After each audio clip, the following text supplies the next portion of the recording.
అదేవిధంగా మిథునానికి ఓకే, కర్కాటానికి బాలేదు. కన్యా రాశి వారు కూడా ప్రయాణంలో జాగ్రత్తగా ఉండండి, కొంత ప్రయాణాలలో జాగ్రత్తగా ఉండండి.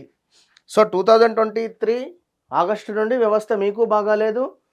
బట్ ఇక అది ఇప్పుడు ఈ ఉగాది రాశి ఫలాలలో చెప్తాను ఎట్లా ఏమిటి అనేది. ఇక తులారాశి వారికి కొంత పర్వాలేదు. యాక్చువల్లీ 24-25 బ్యాడ్ ఈవెంట్సే తులారాశి వారికి. ఈ కేతుగ్రస్త చంద్రగ్రహణం తర్వాత నుండి కొంత యోగదాయకంగా ఉండబోతూ ఉన్నది. ఇక ధనస్సు రాశి వారికి గత 10 నెలల నుండి వ్యవస్థ బాగాలేదు. చెస్ట్లో ఇన్ఫెక్షన్ కానీ లేదా హార్ట్ రిలేటెడ్ కానీ కొంత ఇబ్బందులు అయితే ఎదుర్కొంటూ ఉన్నారు. సో మీనరాశి వారికి కూడా కొంత పర్వాలేదనే పరిస్థితి అయితే ఉన్నది. సో ఓవరాల్గా మనకు సింహరాశి, కర్కాటక రాశి, వృశ్చిక రాశి, మకర రాశి, కుంభరాశి వారికి అయితే బాగాలేదు. సో వీరందరూ కూడా దైవనామస్మరణ చేసుకోవాలి. ఉదయం 9 గంటలు లేదా లాస్ట్ 11 గంటల లోపు ఆహారాన్ని క్లోజ్ చేసేసేయాలి. 11 దాటింది అంటే ఎలాంటి ఆహారాలు ముట్టుకోకూడదు.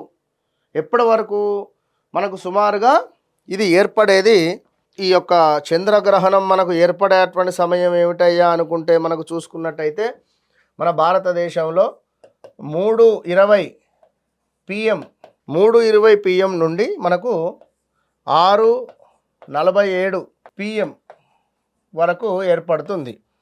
మరి పిల్లలు కానీ వృద్ధులు కానీ మధ్యాహ్నం 1 గంట వరకు ఆహారాన్ని క్లోజ్ చేసుకునే ప్రయత్నం చేయండి.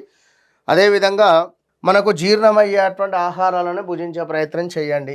మరి 3:20 నా 6:47 అంటే సుమారుగా కూడా మనకు లాస్ట్ 8:40 నుండి 9:40 లోపు, రాత్రి 8:40 నుండి 9:40 లోపు మీరు స్నానాది కార్యక్రమాలు చేసుకొని దీపారాధన చేసుకోండి.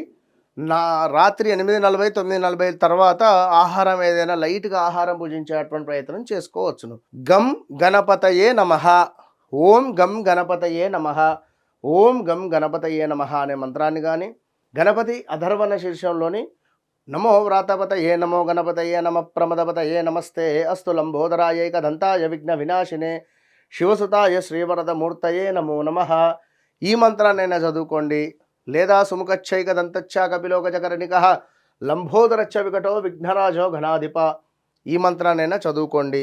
మీరు ఎంత గణపతి సేవ చేసుకుంటే ఈరోజు అంత అద్భుతమైనటువంటి ఫలితం ఉండబోతూ ఉన్నది. కనుక మీరు మ్యాక్సిమం 9 గంటల లోపే గ్రహణ వ్యధ అనేటువంటిది ఉన్నది. కనుక లాస్ట్ 10:30-11 ఇక అది దాటింది అనుకుంటే మాత్రము మీరు ఎట్టి కోశాన కూడా ఆహార నియమాలు పాటించాల్సిందే. కర్కాటకము, సింహము, వృశ్చికము, మకరం, కుంభం ఎట్టి కోశాన అందరూ పాటించాల్సిందే.